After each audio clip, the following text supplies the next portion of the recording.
All right. Hello to everyone. Happy Thanksgiving. Hope all you guys are having a great day. All right. Hello to everyone. Happy Thanksgiving. Hope all you guys are having a great day. Sorry about that. Now that all the family time is over with and you're all full of turkey and feeling good, we can kind of have a late night hangout. But thank you for joining me. Good to see all of you here.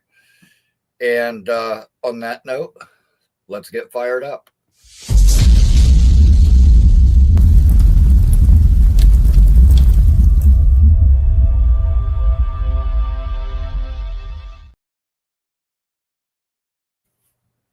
All right. This is more of a late night hangout than, say, a normal Jets show. However, I'm going to start off with a little Jets stuff. Uh, I'm very optimistic. I think we're going to win a game this week. And I'm going to tell you guys a story. This is kind of crazy. So I've been messing around this week doing a bunch of, different AI pictures of different things. And one of the pictures I did on AI was a animated comic book picture of me and Rick Kent that was from a picture that we took here in Tampa. In the original picture, I was wearing my Jermaine Johnson shirt, and it's got Jermaine, and then behind it, it just says Maine. I didn't ask AI to do this. I just had AI redo the picture. But when you look at the picture that AI did, they changed his uniform number from 11 to 1. And the lettering in the background, instead of saying Maine, it says win. So it says win, and then it's got a 1 on the jersey. So win 1. So this week, I think we're going to win 1. And here is that picture. Look at that. That clearly looks like it says win in green on the shirt. And I did not ask it to do that. It's just how it came out. But maybe some foreshadowing of things to come. Atlanta is a very bad team. They started out the year, being pretty good. And supposedly Jeff Ulbrich was leading the top defense in the league for a while. Well, not anymore. That did not last. Their quarterback is injured. The defense has fallen off a cliff, and they do not look like the same team. So, yeah, I think we have a very good chance of winning this weekend. Looking forward to it. We've seen improvements from this team. Now it's time to kind of put it all together. Looking really forward to seeing, what Mechie in particular can do. He's looked really good for us. And now that we have a quarterback who will actually throw the ball, hey, you know what? Anything can happen. So it's funny because, we all know, Tyrod's not the long-term answer or anything. However, it's nice to be able to evaluate our players, with a quarterback who will actually throw the ball. So I'm looking forward to that aspect of it. Looking forward to seeing AZ and see if he can take another step. He's been real good for our secondary so far. But yeah, that's kind of where I stand with that. The turkey is all over and done with now, and now it's time to get ready to cook some Falcon this week. I'm looking forward to that. I do work over the weekend. However, I'm going to be getting up to watch the game. I don't know how many more games we're going to win this year, but I certainly feel like this could be one of them. Probably one of our best shots to win another one. So I'm looking forward to that. I don't really care about the draft position stuff. We're going to end up where we're going to end up. And the thing is even if we're to win a couple of games and slide back a couple of spots, we've got the ammo to move back up. So I'm not really worried about that. I don't think we need to lose games for draft position. I think we're going to, end up where we end up. And if we have to move up, we will. That being said, man, I can't wait for that, because I really truly feel like we're going to finally get our quarterback in the building. I'm excited about what other pieces we could potentially add. And I'm not going to go into a whole bunch of that, because there will be plenty of time for that. And, but between the end of the season and the time the draft starts, you guys are probably going to go, so sick of listening to me talk about all that. But I think this team's headed in the right direction. I think we finally have the right leadership and the right structure in place, and I'm stoked. I'm really excited to see where it all goes. But for now, I'll be happy with a win. I'll settle for one win this weekend and just go from there. Anybody feel free to call in and add your thoughts to the conversation. Do you think we're going to win? Do you not? Which camp are you in? Are you in the let's lose every game and get the better spot camp, or are you in the camp with me of let's win some games and let it fall where it may? Good to see all of you. Rick Kent, Mays, Carly, 25, Bill M, Valerie. Good to see everyone tonight. And and our next show, which will be on Tuesday at 8 p.m. On Tuesday night, we will be doing our drawing for the free ladies shirt for the ladies. It's our all female raffle that we're going to be doing. And so there's that. Also, I've been trying to keep up with the chat the best I can tonight. Apologies if it's still not perfect. However, tomorrow afternoon, my big, nice, brand new monitor will be here. So in the future, I'll be able to keep track of your comments and highlight them on screen much easier and quicker. I got a nice big 40-inch monitor coming tomorrow, and I'm looking really, really super forward to that. As you know, since you can hear me clearly and I'm not breaking up or losing connection or having any of those problems I used to have, you all know I got a new laptop and had to kind of upgrade things here, and which has worked out fabulously, I must say. However, it kind of set me back a little bit on being able to get the monitor. And this past week, somebody sent me $100 on Cash App, and I'm not sure who it is. When you look at the name on the Cash App, it just seems like a crazy made up name, like a screen name or something. And it was a New York area code. I know that. I know it was someone in New York, but beyond that, I do not know. Nobody messaged me. Nobody told me, hey, I'm going to do this.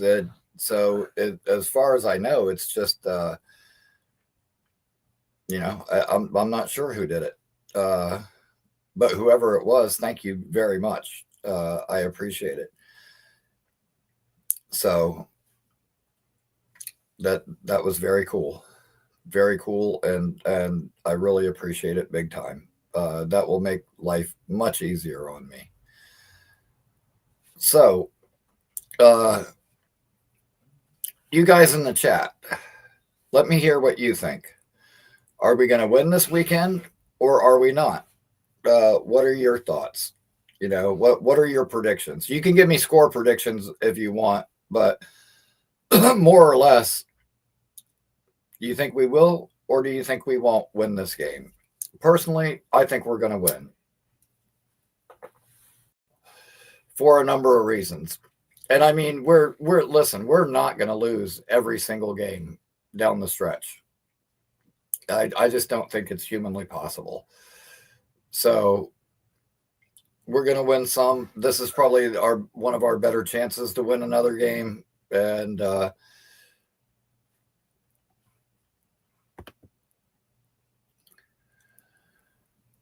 okay, so Mays hopes we lose this one.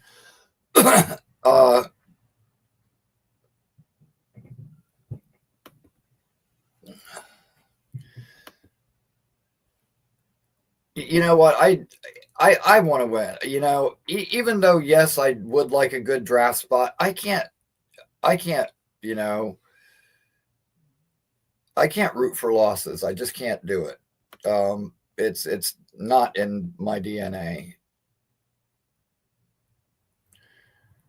We will beat New Orleans. That's a good possibility. Now, New Orleans, in a way, I kind of would hope we would lose as far as the draft spot goes. And yeah, I'm with you, Rick. I hope we win. I hope we win. Okay, Fox is on Team Tank.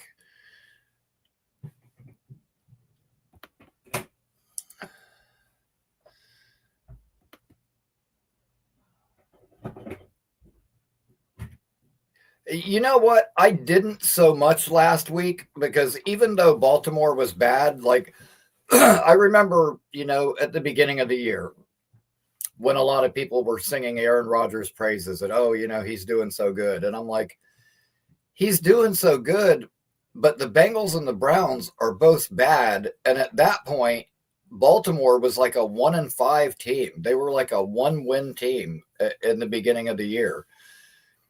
Now, when we played Baltimore this past week, they were coming off a 4-game winning streak, and then beating us makes 5. So, like, they're getting hot at the end of the year. And also, with that win against us last week, since Pittsburgh lost to Chicago, that actually moves Baltimore into first place in that division.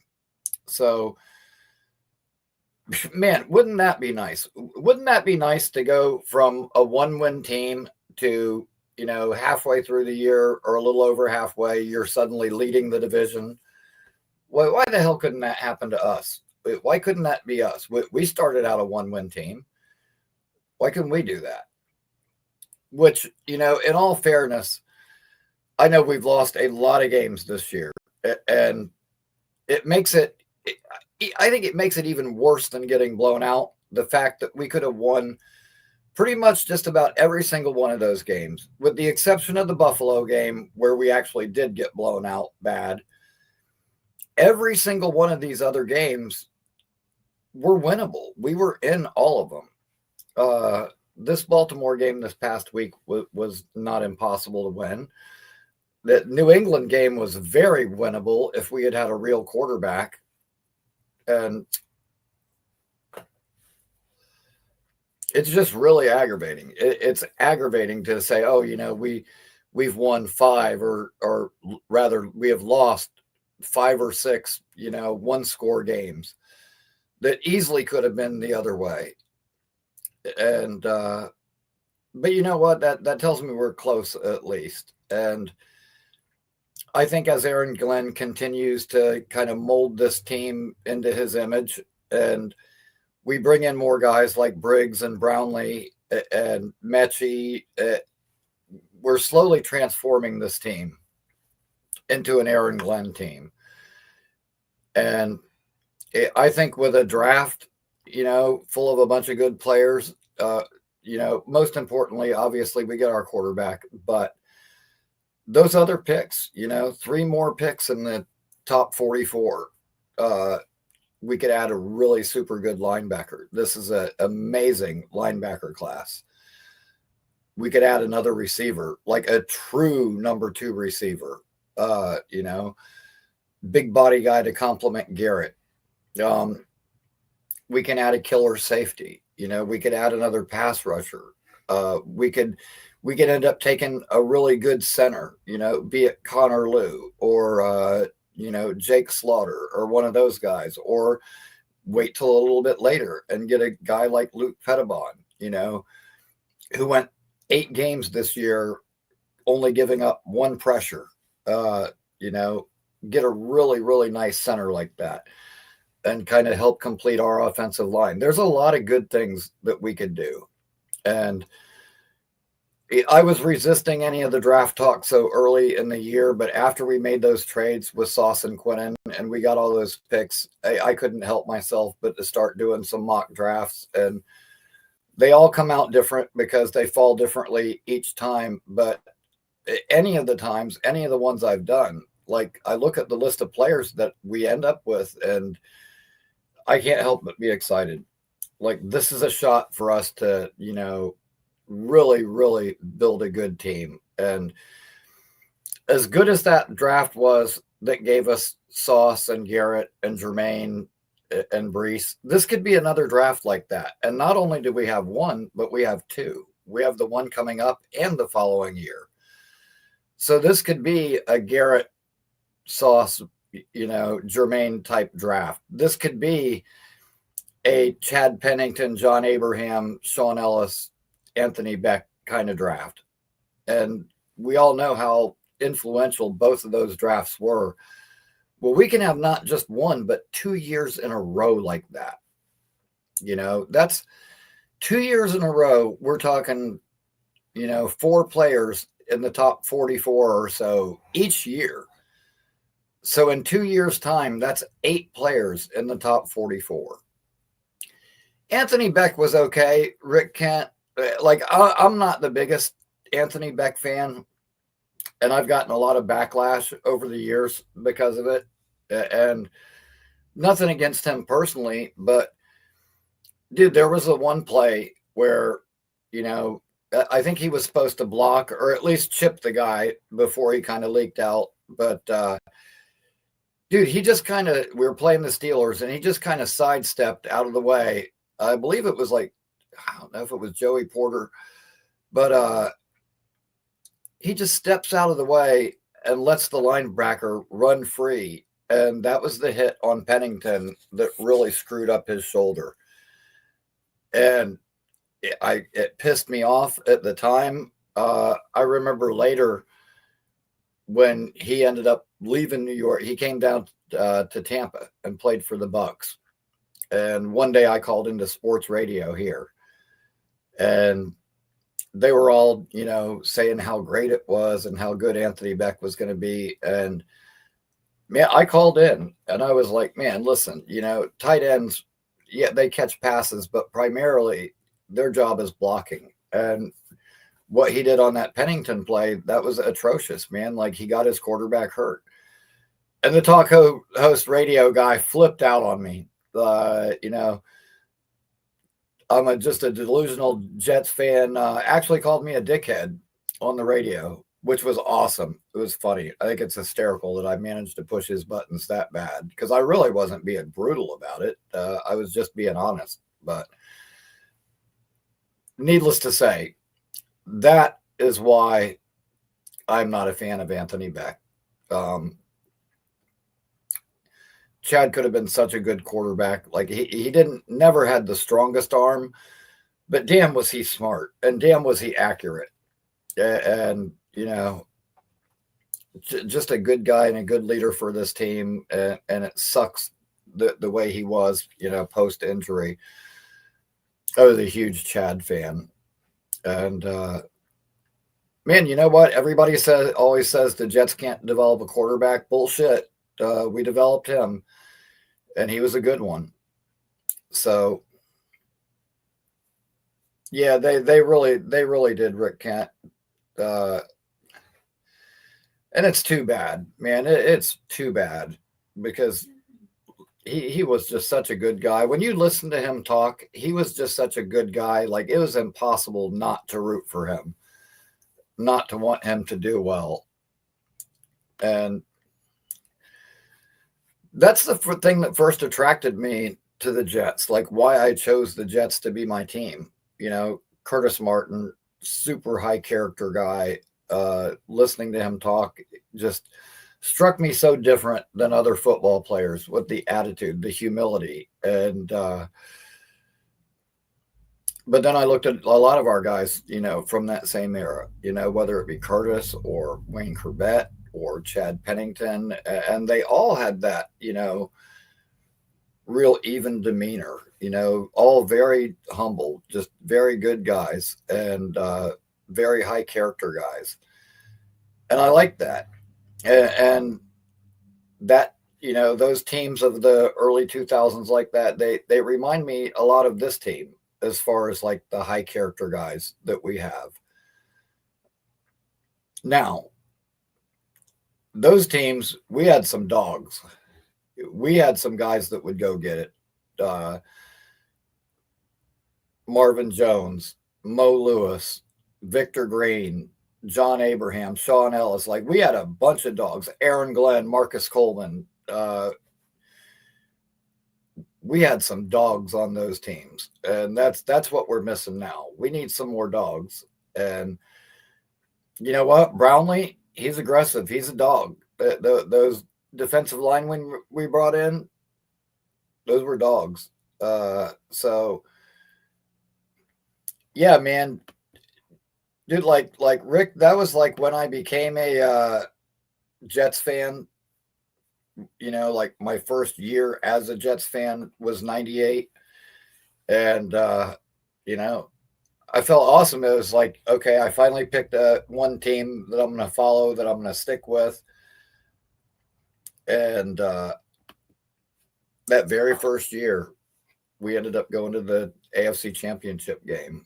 And we were always in the playoffs back then, whether it was with Parcells. We had 1 year of Algro, and then it was Herm Edwards. But even in the Herm Edwards years, it was like 2 years in, 1 year out, 3 years in, 1 year out. Like, we were always in the playoffs. And if it wasn't for fucking Doug Bryan, we probably would have been in a Super Bowl as well. I'll never forgive that fucking guy. But you know what? Even at that time when that was going on, we got as far as we did in the playoffs that particular year, the Doug Bryan year, because the kickers from San Diego and the kicker from Cincinnati couldn't make a field goal. And somehow, some way, it told me, like, this is going to come back to bite us. Like, we keep getting past these teams because they can't, make a kick. Watch us miss a kick. And it ended up happening, You actually missed two. But, yeah. I'll never forgive that guy. Still to this day, I fucking hate Doug Bryan. He's easily in my top 3 most hated players all time. Victor Green was a hard hitter. And you know what? Not this year, but last season, I actually messaged him on Twitter and told him, like, hey, if you're still living in the Tampa area, come by and hang out at the fan club sometime. We got Earl Christie, who you probably met when you were in Tampa, who was part of the Super Bowl III team, is a member of our fan club. Special teams coach Mike Westhoff is a member of our fan club and has been there, several times. The same exact place where Jake Asman had his meetup at Gaspar's Bar and Grill. I met Mike Westhoff in that very exact same building, and he signed a copy of his book for me. And so I asked him, and Victor Green actually, or at least his social media account, whoever handles it, sent me a message back, and it said, sure, but the food is on you. And I replied, hell yeah, anytime. But needless to say, he never showed up to one of our events, to the best of my knowledge. But I did invite him. For those of you who don't know, because I'm kind of crazy. Like, when it's Jets players that I really liked that, you know, I followed their career here. Like a lot of them, I follow their career after they leave the Jets and kind of keep track of them.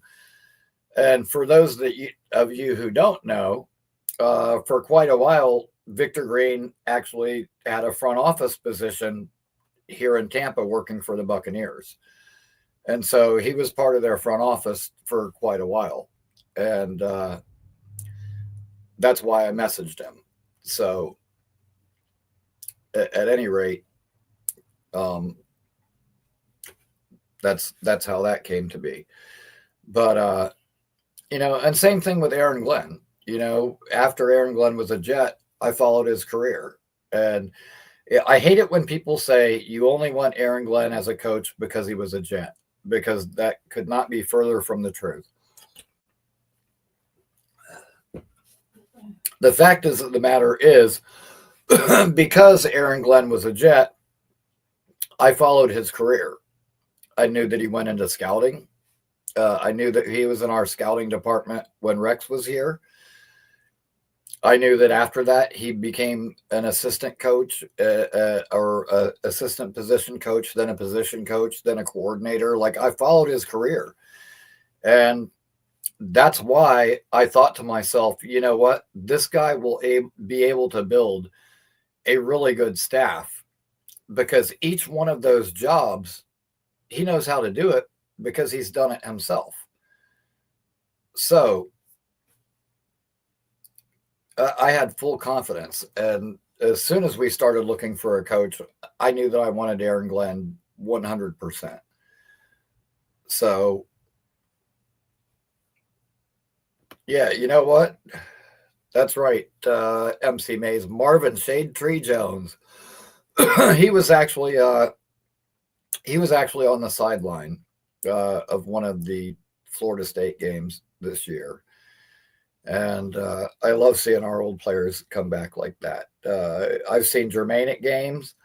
I've seen Dalvin Cook at games. I've seen Shade Tree Jones at games. Just as far as Jets, I mean, there's other guys too.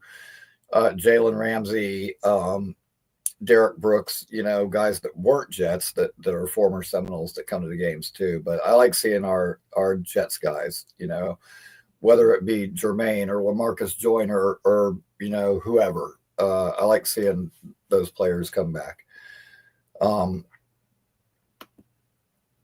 Yeah, Valerie, what's going on in that game? Since I'm doing a show, I'm not really watching. Is it still 9-7 in that game? That's what it was last time I looked, right before I came in here. And Kyle Clifton, good to see you.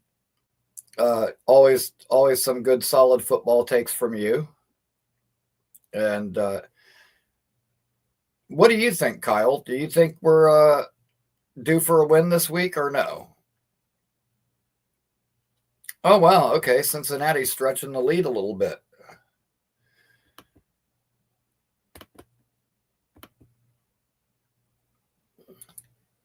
Wow. What? I guess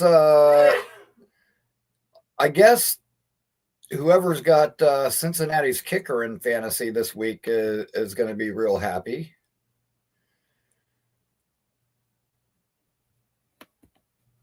That never hurts when you got a fantasy kicker and he goes out there and kicks like 5 field goals. In all transparency, I haven't really been looking at my fantasy stuff that much. I've been having a really bad year as far as that goes. A lot of guys injured and a lot of guys out. I mean, I had Trey Benson. I had Sam Laporta, who looks like he's done for the year now. I've had a couple of guys I lost for the year. And that's not an excuse. You know, I did something that I said I wasn't going to do.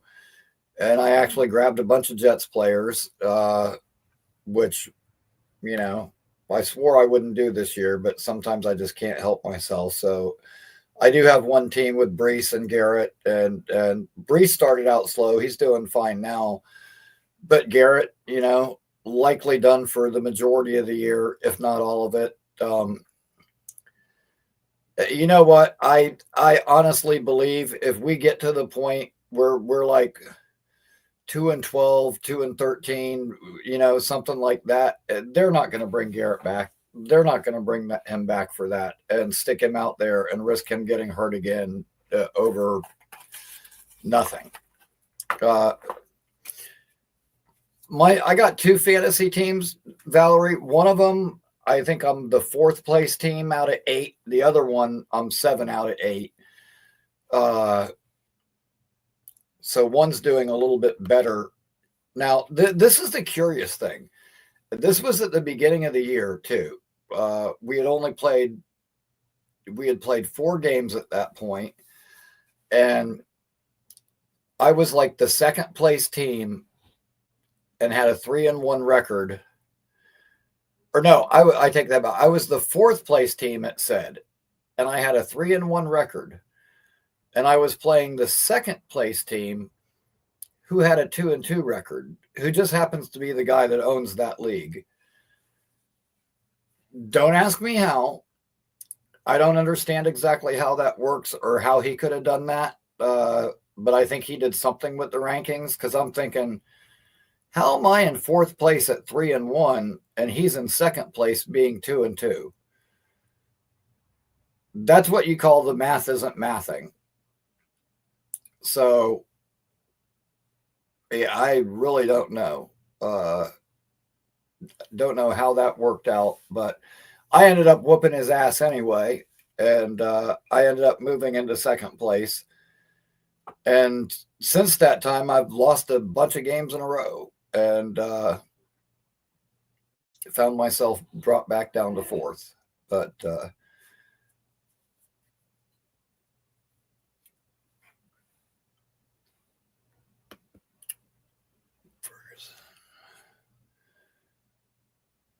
yeah, I had well, at the beginning of the day, I actually have Jordan Love as my quarterback on both teams.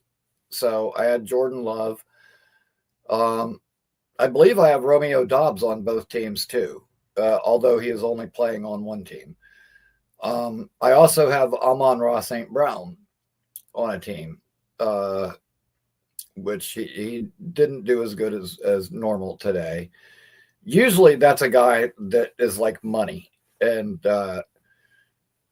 for those of you that talk to me all the time, those of you that know me, I do not bet hardly ever. I rarely ever bet on sports. I usually just don't bet in general. But last week I decided to make a bet. So I put down a $10 bet and on underdog, like a player parlay. And it was James Cook anytime touchdown, and on Thursday night he had a touchdown.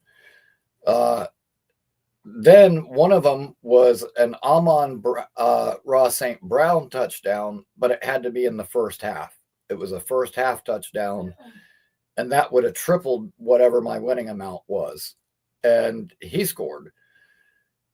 The only other player I needed on that parlay to win was Jonathan Taylor. Jonathan Taylor, anytime touchdown. And the Colts have been good this year, and he's been running all over everybody. And so I figure, okay, here we go. Kansas City's defense isn't great. That should be a gimme. And probably one of the only games all frigging year that Jonathan Taylor did not fucking score was when I actually put money on it. So, needless to say, I didn't win the $150, but I only lost $10. I'm okay losing $10, but that was my one and only bet this year. That's the only bet I made a year, and I didn't win it. So better luck next time. I may make one more bet before the year is up, but I got to kind of look at the matchups and see and decide, like, not this past season, rather, I made several bets, and most of the time, if I bet on a Rashee Rice touchdown for the Chiefs, I got it. Amon-Ra St. Brown, pretty much every time I make one of those bets, he's one of the guys I bet on like religiously every single time. I think to date, I have placed like 9 different bets that had him in it. And only one time he didn't score a touchdown when I needed him to. Like, that guy is like, when it comes to betting, that guy is like my lucky charm. Like, usually if he scores, I win. And needless to say, he scored this last time and I didn't win. But at any rate, yeah, I usually don't bet. And I never bet on the Jets. I've got like the worst luck ever. And I just feel like if I bet on the Jets, they would just absolutely lose because I bet on them. And I don't want to jinx my team like that. So I do not bet on Jets games. Now, this weekend, I don't know why. But I'm just really confident that we're going to win this week. I'm not sure why. I've got Kyle Pitts on a fantasy team too, and he had some games in the beginning of the year where he was all right, but lately he has just completely disappeared, kind of. So that gives me a little bit better feeling, and the fact that, you know, and I brought this up earlier too.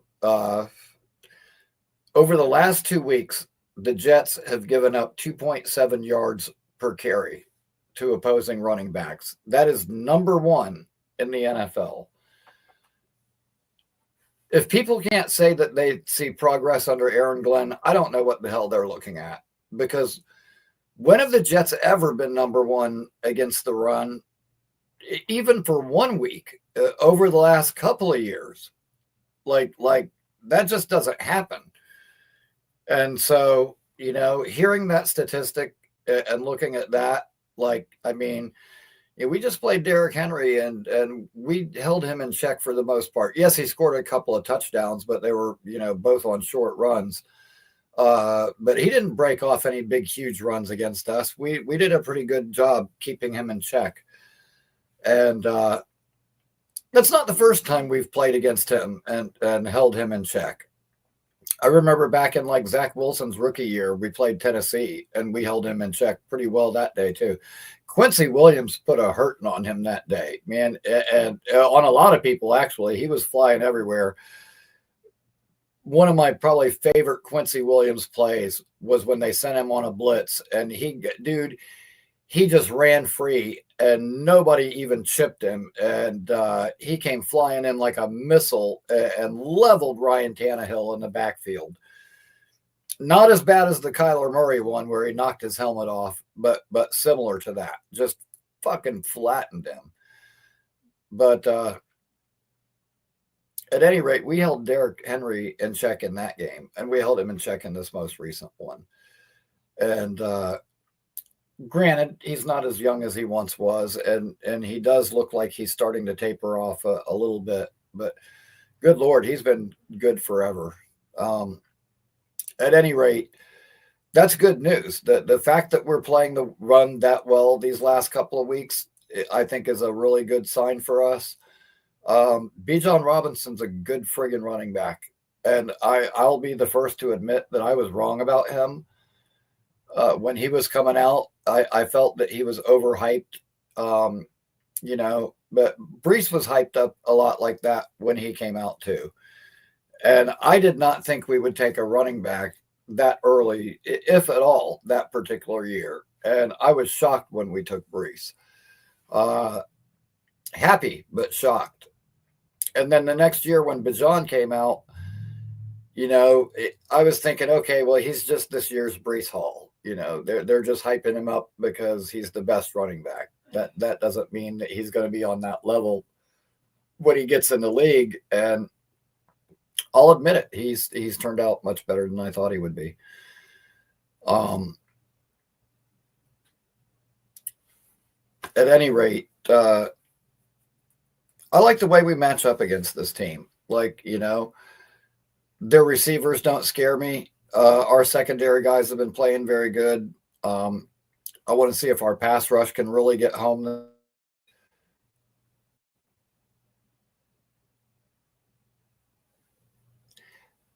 Well, here we go. Rick Kent, you get your wish. Now, instead of just smoking, I will now debate too, because I have somebody to debate with. How you doing, Kyle? I'm doing well, Rick. How are you? Awesome. You have a good Thanksgiving today? Fantastic.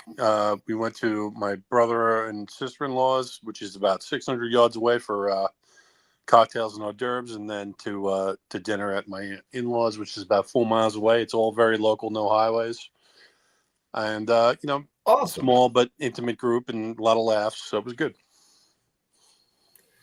Good deal. Yeah, I spent the Thanksgiving with my daughter and wife and my wife's mother, who's like 80 feet from me, There you go. literally. so I stayed very close to home as well. How about tomorrow? You have work or no?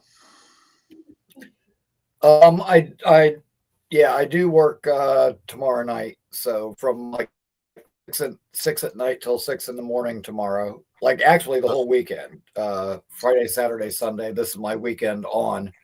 Then the following weekend I'll be off. But so I work all this weekend. So at least fortunately, my boss told me he's not going to be there this weekend. I get the nice supervisor for the weekend, so that's good. There you go. I was afraid you were going to have to be up first thing, but I'm glad to hear that you're going to get a little bit of recoup time from the holiday to get in. Yeah, I mean, I'm a little bit encouraged by Glenn. I was down on him. I have to be honest with you. But the penalties are down. The decisions seem to be a little bit better. I have to allow him some time for growth. I was very dubious there for a while because what I saw over the first 5 or 6 games was not great. It was not great, but I understand that he's going to get some time to kind of right the ship. I have some faith in what Muji's done so far, so we'll give him some time, and then I'll reassess next year when maybe he has some more of his players in house. Yeah, I agree. I feel the same way. And dude, you know me. I've been all in on Aaron Glenn from the beginning. However, I have to admit, like when it got to like weeks 5 through 8. Like I had some doubt creep in there myself. I was kind of like, okay, I knew that guys were learning new systems. I knew there were going to be some growing pains, but damn, this is bad. Like, we haven't won at all. And I started to doubt a little bit myself, but then, the moves for Briggs and Phillips and Brownlee and, more recently AD and Mechie, like that has kind of restored faith. I'm like, okay, they saw what they had wasn't working, and they did something to the best of their ability. I mean, in season, obviously, with another off season, I think that'll get better. I think he's getting the building full of his kind of guys, and we'll get a bunch more of them next year. And specifically, I was down on the defense. Like I understand that. It's a hybrid system, and there was a lot of problems with communication on the back end and switching and so on. But and especially in the first few games of the season. But I thought there was so much talent on this team on the defensive side when we first opened up that I didn't kind of understand why we were so bad on that side of the ball in the first half of the season. But I have to allow that for the fact that they're doing things a little bit differently. They want different body types. They want different methods of getting to the quarterback, of trying to patrol the middle of the field, of basically covering guys on the perimeter. And I'm just trying to put my faith until I can see it with some players that they'll be able to bring. I mean, it's 12 picks and $100 million. I mean that, and that's something that you know, we can't scoff at, and we also have to understand that, like the mistakes that we saw with Justin Fields and some of these other guys that they brought in, like Cisco, that can't happen next year. We want to see progress, and we want to see positive movement towards competitiveness next year. I want to be playing meaningful games in November and December, and there's no excuse for it not to happen. I completely agree, and yeah, Justin Fields was awful, man. Like, I don't think anybody could have progressed him regressing and looking as bad as he has, and it's a mental thing, but that doesn't make it any easier to take. And dude, he couldn't transform the whole roster in 1 year. And right. I also said this earlier, like when he got here, he did keep, Tony Adams. He tendered him.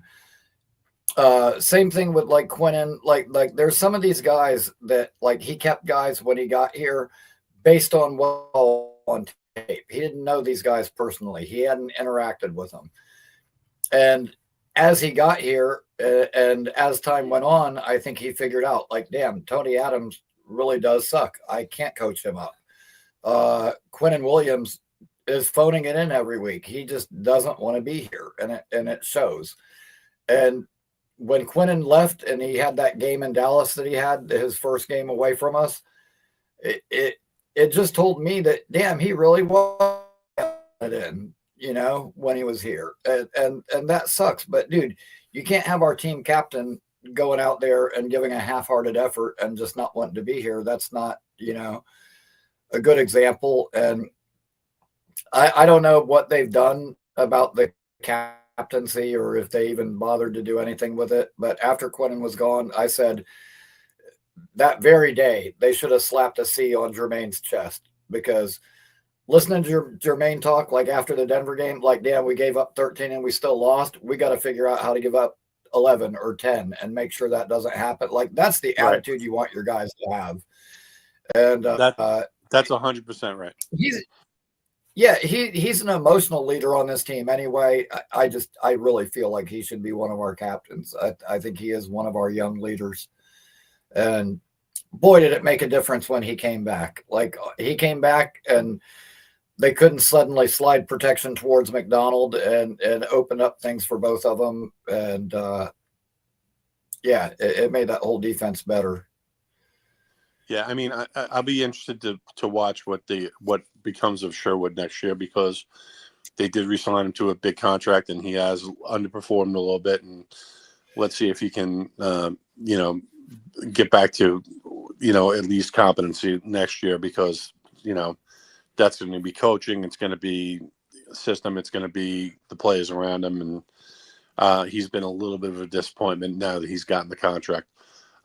Big gainer for the Ravens there. I'll leave you on that. Have a great rest of your holiday, Rick. I'll talk to you later.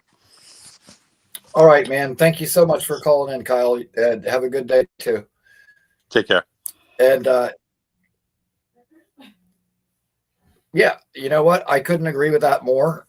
It'll be interesting to see what happens with Sherwood. Now, just because we signed him to a big deal, that doesn't mean he'll be here long term. I mean, they had just signed Sauce to a big contract and they flipped him. So anything can happen. But what I think will end up happening is I really foresee the Jets using one of those high on a linebacker. Because like I said earlier, this is an outstanding linebacker class. There's a few really, really, really good ones at the very top. Whether it be, Sonny Styles with that crazy speed or, CJ Allen, who's a thumper that's, similar to like a Roquan Smith type player. Hill from Texas, who's another big thumper. And you know what? I think that would be good. Like if we draft, one of those three guys in particular, those are the consensus top three, also my top three. I like all three of those players a lot. probably Styles the most, but I would be happy with any of the three, honestly. And I think if the Jets were to draft one of those players, and I think that they will, then you have him as being, like your main inside linebacker, your main linebacker. And Sherwood can go back to being more of like the supporting role. Whereas in the past we had CJ Mosley and he was the guy, he was the captain of our defense, got everybody lined up and in the right spots, which we sorely missed this year. And when Sherwood first came in and Mosley was out, there were a lot of people that were singing his praises, and I was skeptical, and I was told I wasn't giving him a fair shot. And I said, he's fast. He's a little bit undersized, but he's fast. He's aggressive, But what I was looking for is like, it's the mental part of it. It's the intelligence. It's the football IQ. Can he get guys lined up in the right spots? And he was making a bunch of tackles, but our offense stunk. Okay, so a linebacker making a bunch of tackles, that doesn't necessarily mean he's good. It just means he's on the field all day long. And I think because of that, it kind of inflated his tackle numbers some and maybe caused us and the coach to overvalue him to a certain degree. And people are like, oh, he didn't miss any tackles. Well, dude, that's his job. Like, as a linebacker, his job is to tackle, and not missing tackles, that just means he's doing his job. But where are the sacks? Where are the interceptions? Where are the forced fumbles or the fumble recoveries? Where are the big impact plays? And that's what I wasn't seeing from Sherwood, and what I'm still really not seeing from Sherwood. Mosley, in his very first game as a Jet, he had an interception, a fumble forced, a fumble recovery, and a shitload of tackles. Like, he did everything, and then got hurt and was out for, at any rate. And that was a bad stretch for it. Every year, it seemed like our big free agent ticket, something happened to, Mosley, we signed him. He played one game that was great and got hurt. The next year, it was Carl Lawson. We signed him. He didn't even make it through training camp. Got hurt. Aaron Rodgers got hurt. Whoever our big ticket free agent was, seemed like they got hurt every year. This past year, that did not happen. So there's at least one small streak that is broken, and we've gotten better in that area. So, look, the streak of our free agents getting hurt is over with. The streak of us losing after the bye week is over with. The penalties are down. Guys are being held accountable. Over the last 2 weeks, at least, we're ranked number one against the run. That hasn't happened, like I said, in ages. For a decade now, we can't stop the run, and it pisses me off. And the team's main running back can get hurt. Their number two can get hurt, and it doesn't matter. Some no-name number 3 running back will come in and put up fucking 90 yards and 2 touchdowns against the Jets, and it pisses me off. Like, it just pisses me off to no end. Dano, man, good to see you, bro. Thanks for stopping by. Appreciate you. Appreciate the support. Yeah, man, the fact that we're even number one against the run for 2 weeks is a step in the right direction, if you ask me. There's been improvement, man. There's been improvement. And like I said, Isaiah Williams, from the worst you've ever seen to special teams player of the week, scoring touchdowns. Brandon Stevens, from absolutely atrocious to one of the better corners in the league. There's been player development under Glenn. Unfortunately, as with everything, there are exceptions to the rule. Tony Adams, Justin Fields, guys that have physical ability that are just incapable of taking coaching. You know, you hear that a lot at draft time. Like they'll say, "Oh, you know, this kid takes the coaching. He wants to get better." Those are guys that I don't think are taking the coaching. Like you know, I can't put everything on Glenn and say, "Oh, it's coaching, it's coaching." No, I don't think it's just coaching. I think that bottom line, Tony Adams just stinks. Justin Fields mentally is incompetent. He's not a fast processor. He's got some serious confidence issues. When something goes bad, he fucking unravels really, really badly. He freezes up. And, you know, that's the one thing that I can maybe fault Glenn for some. I think Glenn figured out that early on, and he's done everything he can to try to boost that kid's confidence. You know, giving him the job without competition, the way that he talked about him. But honestly, if you know that a guy has confidence issues, to put him in the New York spotlight and put him in this media market, because dude, when you're winning in New York, it's the best thing ever. It's great, but talk about getting thrown to the wolves, dude. Like if you come here and you fucking stink and you're doing nothing but losing games, and especially if you're losing games in the fashion that Justin Fields lost us games, the media is going to eat you fucking alive. And after what the media does to you, you'll think that that was beautiful compared to what this fan base will do to you. As you know, bad as the media can be sometimes, us fans, we can be downright fucking ruthless when a guy is screwing shit up for our team. And, you know, it's a different situation than Zach Wilson, but it's similar in the fact that, once again, we're talking about our quarterback has all this physical ability, but mentally he is just not there at all.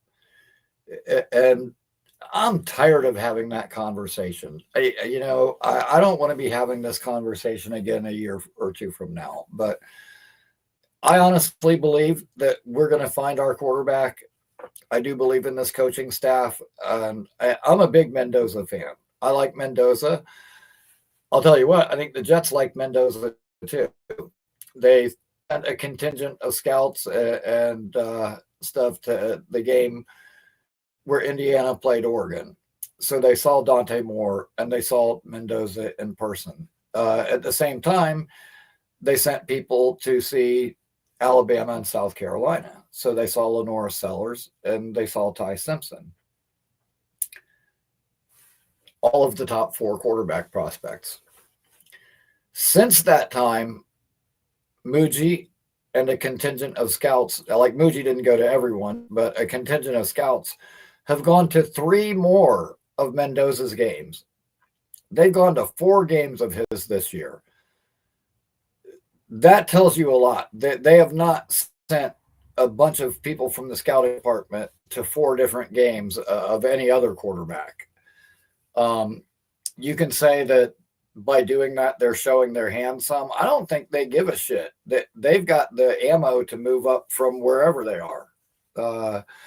Hell, we could fall all the way back to 12 or 15, and we got the ammo to trade up if need be.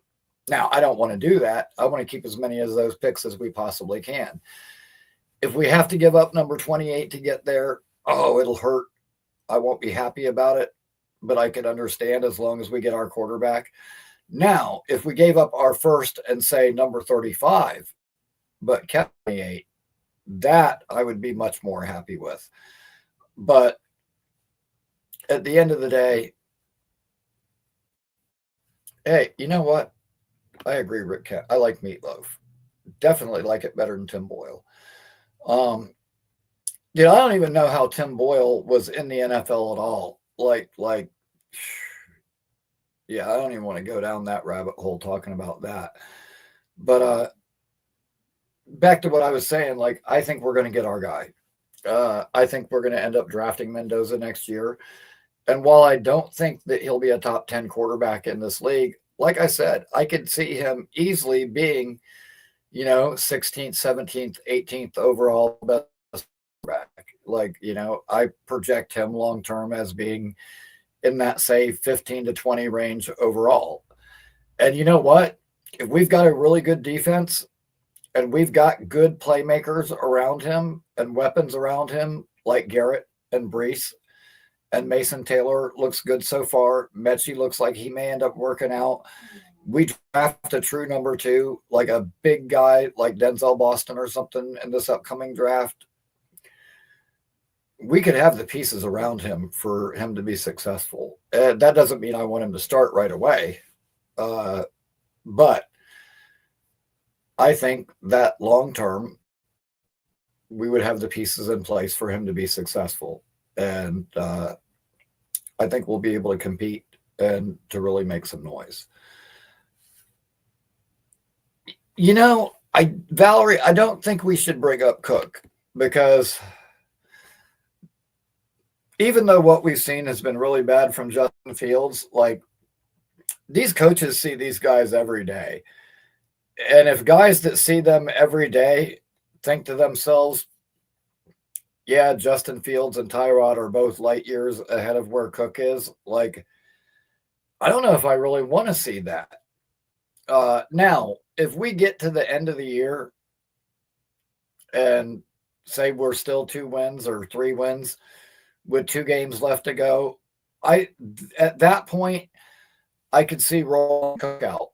I could see Cook, like, maybe coming in at halftime, week 17, if we're losing, and finishing that game, and then maybe playing in week 18, just to see, is there anything there or not? Just for the hell of it, let's put him out there, see how he performs. I could see that, but I couldn't see him getting in the game any sooner than that. And that would also kind of depend on, what are their plans for Tyrod? I mean, this is Tyrod's last year under contract. Are they going to bring him back and have him be the bridge quarterback? It's interesting because I was listening to Connor Rogers, Trevor Sikkema the other day, and Connor Rogers was saying, like, Jacoby Brissett and Tyrod Taylor are both guys who are comfortable being backups. Like, it's not like you sign that guy, but he wants an opportunity to start. Like, these guys are okay being backups and being mentors to the younger players at this stage in their career. And that's not always the case. And I like Tyrod from a personal standpoint. I think he's a good guy. I think he's good for the young players. I think he tries to help the young players in any way that he can. And he has said as much. So my only worry with bringing back Tyrod is he gets hurt so much. Like, do we try to use him as a bridge quarterback, and then by week 2 he's out and the rookie's in there anyway? Like, that would be my worry. Now, if Tyrod could last 5-6 games before he got hurt and then the rookie comes in, then maybe I'm not quite as worried about it. But I don't know. Once again, I trust this coaching staff. I trust the decision they're going to make. I'm not worried about them picking our draft picks. I think they'll do a great job with that. Our last draft turned out well. Looking forward to getting more Aaron Glenn type guys in this building. We need it. And yeah, man, at any rate, I think things are going to be looking good. It sucks that we have to, suffer through another season like this one is turning out. I do still hope we win some games down the stretch, and I think we will.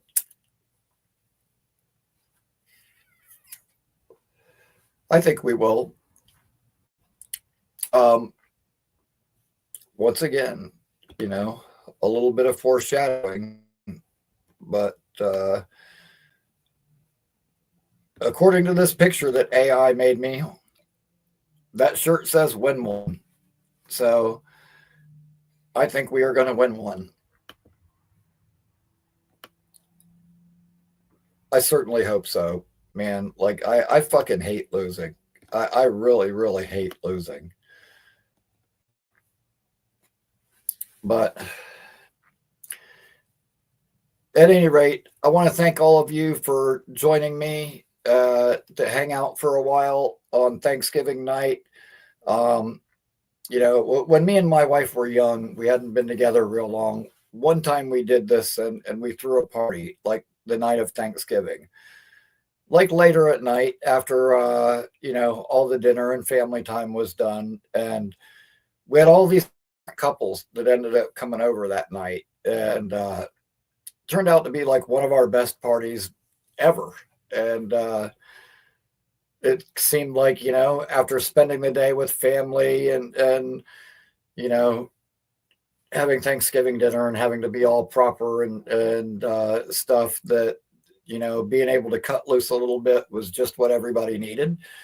And so hopefully this show was the same way for you guys, and you know, give you an opportunity to hang out, talk with all your fellow Jets fans, you know, all your friends from here in the Jets community, and give us a chance to all kind of just hang out and talk some food and some football and have a good time.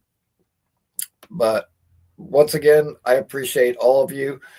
While you're here, make sure to hit that like button, subscribe to the channel. And with that, I'm going to wrap things up, and I will see you guys on Tuesday night at 8 p.m. Until then, everybody have a great night, and go Jets.